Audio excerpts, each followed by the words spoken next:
आपल्यावर खूप प्रेम करणारी व्यक्तीच आपल्याला एखाद्या व्यक्तीपासून दूर राहायला सांगत असेल तर आपण आर्ग्युमेंट्स न करता ऐकून घ्यायला हवं. कारण त्या व्यक्तीला खूप दूरवरचं जाणवलं असतं की आपल्याला कोणापासून धोका आहे. आदित्य भाऊ, तुमच्यावर खूप प्रेम करणाऱ्या कुणीतरी तुम्हाला सांगितलं नाही वाटतं इंस्टाग्रामवर असल्या रील बनवायचं बंद कर. नाही, तुम्हाला तसा काही धोका नाही या गोष्टीपासून, पण आता हे सगळं चांगलं नाही वाटत ना?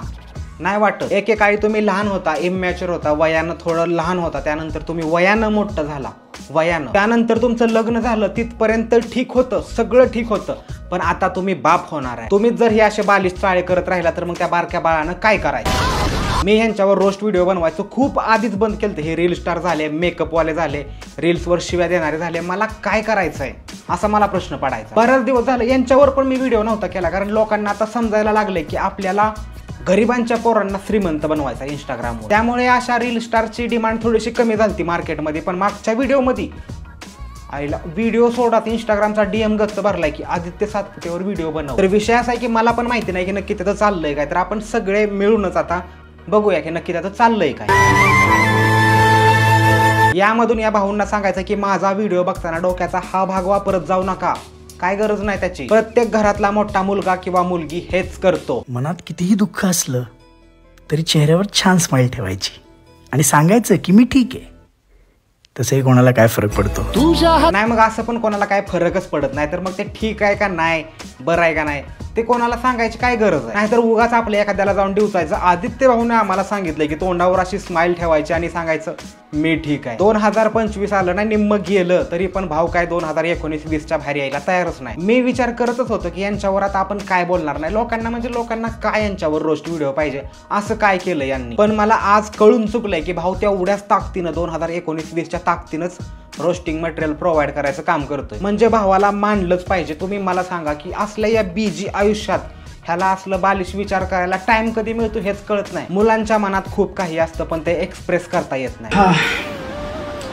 आता एवढा मोठा श्वास घेतलाय आणि बॅकग्राऊंडला एवढं इमोशनल म्युझिक लावलंय म्हणजे आज महेश मोठेच्या पोटावर पाय देणार म्हणजे देणार. मुलांच्या मनात किती पण काही चाललेलं असेल किंवा काय त्यांना वाईट वाटत असेल, कुठला त्रास होत असेल किंवा जे काय असेल त्यांना ते कुणाला सांगता येत नाही, स्वतःपर्यंतच ठेवावं लागतं. म्हणजे लोक नेहमी म्हणतात की मुली जास्त स्ट्रॉंग असतात, आहे नो डाऊट. बट मुलांचं पण थोडं अवघडच असतं कधी कधी. सो पहिलं जाऊन आपल्या वडिलांना किंवा आपला भाऊ असेल किंवा नवरा असेल त्यांना जाऊन सांगा की कितीही काही असलं तुमच्या डोक्यात मनात तरी आम्ही आहोत, तुम्ही आमच्याशी बोलू शकता.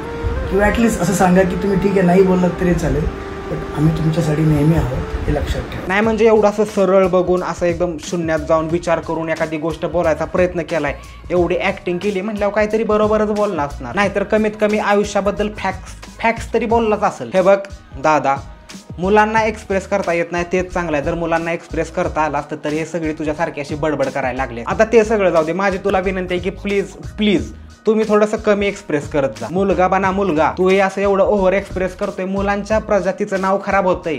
समज भावा, आता तुम्ही एवढी रील बनवलीच म्हणल्यावर काहीतरी विचार करूनच बनवली असेल. त्यामुळे मी जास्त काय बोलत ते सगळं जाऊ द्या. व्हिडिओच्या दुसऱ्या भागात आपण बघणार आहे आदित्य बाप होणार आहे. बाप. रिलेशनशिपमध्ये हे माझं हे तुझं असं नसतं. जे काय असतं ते दोघांचं असतं आणि दोघांनी मिळून सांभाळायचं असतं.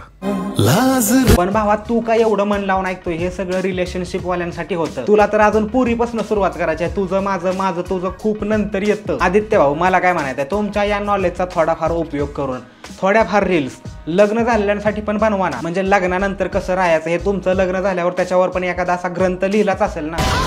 सगळ्यात आधी काय बोलायचं आधी भाऊ, तुम्हाला आणि वहिनींना खूप खूप शुभेच्छा, खूप खूप अभिनंदन. रोस्टिंग, रिॲक्शन किंवा कॉमेंट्री हा आपला कॉन्टेंट आहे, जास्त मनावर घेऊ नका. जसं तुम्ही तुमच्या आयुष्यातली एखादी गोष्ट असेल, न्यूज असेल, अपडेट असेल, काय पण असेल, एखादा छोटा मोठा इव्हेंट, तो तुम्ही एकदम मन लावून असा मॉनिटाईज करता, त्याचं भांडवल करता, एकदम मिल्क करून टाकता. हे पण सगळं तसंच काहीतरी आहे, त्याच्यामुळे जास्त मनावर नाही घ्यायचं. तू बाप बनून एवढं तुला इमोशनल असेल ना. काय मित्र भेटलं ते भावाला, नाहीतरी एक आमचं मित्र आहे. आमच्या गँग मधला एखादा मित्र जर बाप होणार असेल तर आमच्या गँग मधली पोर अशी इमोशनल होत नाही. ती उलटी त्याला जाऊन प्रश्न विचारते की एवढा लेट कसा काय झाला. कसं आहे ना, आपल्या मित्रांना एकमेकांची ॲबिलिटी माहिती असते. असे हे बाप होणार म्हणून इमोशनल व्हायचं म्हणजे असं झालंय की नवस करून बाप झाला. असो जसं पण आहे अभिनंदन. शेवटी भावानं लग्नानंतर हा प्रेग्नेन्सीचा मॅटर पण एवढा जास्त मिल्क केलाय काय बोलायचं ना. म्हणजे मिल्किंग बघून मला असं वाटायला लागलं की जे झालंय ते होईल का नाही ह्याची गॅरंटी त्याला स्वतःला पण नव्हती. नाही म्हणजे मिल्किंगला पण काय लिमिट असते का नाही. म्हणजे ह्यांच्या ऑडियन्सनं माझा DM फुल केलाय की यार जाऊन बघ केला का ते आदित्य भाऊनं जरा आतीच केलंय. आता काय बोलाय. मला आधी वाटलं इंस्टाग्रामला पण नंतर कळलं युट्यूबला आती झालं. युट्यूबला थांबा दाखवतो. मम्मी अँड नेहाची रिॲक्शन हिंट दिली ऑन 5 जुलै व्हिडिओ. पुढं बघा. नेहा इज प्रेग्नेंट, अंकिता नेहा आणि माझ्या डोळ्यात पाणी तो आनंद ... म्हणजे मोठी टायटल लिहिली पण आपण आता ... मध्येच जाऊया. बघा आता हिंट नंतर एक आनंद झालाय. पार्ट 2 नेहा इज प्रेग्नेंट, तुम्ही काका होणार आहात. इमोशनल पार्ट 2 आलाय. Part 3 Neha is pregnant, Janhvi got emotional, Satpute family reaction ... लय इमोशनल. पार्ट 4 आक्या तू काका होणार, नेहासाठी खतरनाक सरप्राईज गिफ्ट. पार्ट 4 आलाय, विषय संपला. पार्ट 5 जिगर फॅमिली खतरनाक रिॲक्शन, विश्ल्या आणि ऋषा तू ... इमोशनल एकदम खतरनाक. पार्ट 5 प्रेग्नेन्सीचा. थांबा एवढ्यात नाही भागलं, कुठं चाललंय. आत्ताशी पार्ट 5 झालतंय. पार्ट 6 सानिका मोहित मी बाप होणार आहे, इमोशनल मुमेंट 5. पार्ट 6 चालू आहे आता. बनी अँड हिंदवी मी बाप होणार आहे, खतरनाक रिॲक्शन आदित्य. अजून एक आहे लहानपणापासून सोबत, आज मी बाप होणार आहे. समज मी असं ना काहीतरी असं म्हणणार होतो पण नको म्हणायला की आता म्हणजे पार्ट माझ्या माहितीनुसार तरी आता तुम्हाला दाखवल्यानुसार पार्ट 8 बनलं तरी मी बाप होणार पार्ट 8. असं काय जगा वेगळं. जाऊ द्या, सोडा विषय सोडा, मला काय बोलायचं नको ह्या टॉपिकवर. मी काय बोललो ना उगं वाद होईल. त्याच्यामुळे बघा जे पण होतं तेवढं थोडंफार चेष्टेत होतं, काय नाही समजून घ्या. असते एखाद्याला खुशी, लय खुशी होती एखाद्याला, त्याच्यामुळे माणसं अशी करते ती येड्यागत. पण एवढं पण मिल्क नसतं करायचं भावा की मग ते कसं होईल की मग नंतर जाऊ देता. काय तुला समजून सांगू, तू माझ्यापेक्षा लय मोठा आहे. ठीक आहे, आपला आपण दुसऱ्या टॉपिककडे वळू. यानंतर आपण बोलणार आहे सगळी गाणी वाजणारचा जीवा भावाचा विषय. तुम्हाला तर माहितीच आहे, जीवा भावाचा विषय म्हणलं सगळी गाणी वाजणारचा की मग येतं MUA मेकअप आर्टिस्ट दुरळा. दरवर्षी गुरुपौर्णिमेला हे काहीतरी नाटक करतात, त्याशिवाय ह्यांची गुरुपौर्णिमा पूर्णच होत नाही. एवढं नीट सांगितलं शिकवलेलं. म्हणजे आपण ह्यांच्यावर 4-5 व्हिडिओ बनवून ह्यांना मागच्या वर्षी सांगितलेलं की असं नका करू. मग त्यावेळेस ह्यांनी केलं की पाय धुतलेलं गुरुपौर्णिमेला. ह्यावेळेस नवीन एक पराक्रम केलाय आणि तो रील्सला टाकलाय.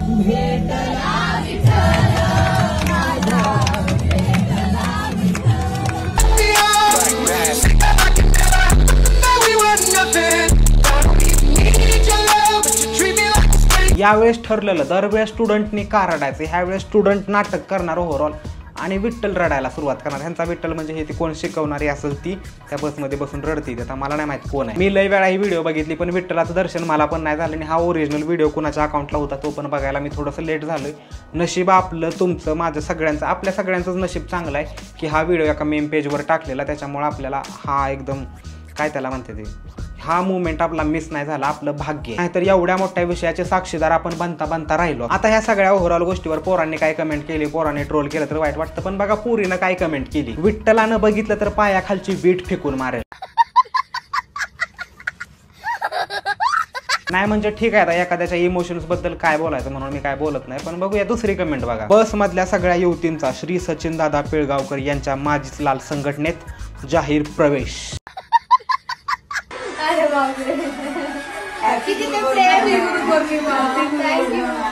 दरवर्षी ठरलेला ह्या सीझनमध्ये ह्यांचा काय ना काय असला मॅटर होतो, त्याच्यावर आपण व्हिडिओ बनवतो, मग अजून मॅटर वाढतो. जर तुमची इच्छा असेल, मी आता कसं थोडंसं त्यांच्यावर बोललो बरं का, जर तुमची इच्छा असेल तर ह्या व्हिडिओ खाली 200 कमेंट करा मेकअप आर्टिस्टचा रोस्ट व्हिडिओ पाहिजे म्हणून, आणि आपण ह्यांच्यावर एकदम डेडिकेटेड व्हिडिओ काढू. मी तुम्हाला सांगतोय ना, दिला शब्द माघार नाही. मग डायरेक्ट रोस्ट व्हिडिओच असते, मग रोस्ट फेकूनच मारायचा डायरेक्ट. त्यामुळे कमेंट करून सांगा की तुम्हाला यांच्यावर प्रॉपर फुल व्हिडिओ पाहिजे का. कमेंट केल्याशिवाय जायचं नाही. लावा गाणं. तू शांती ठेव पण मी त्या रंगेला पटवणार आहे. काय दान काय तो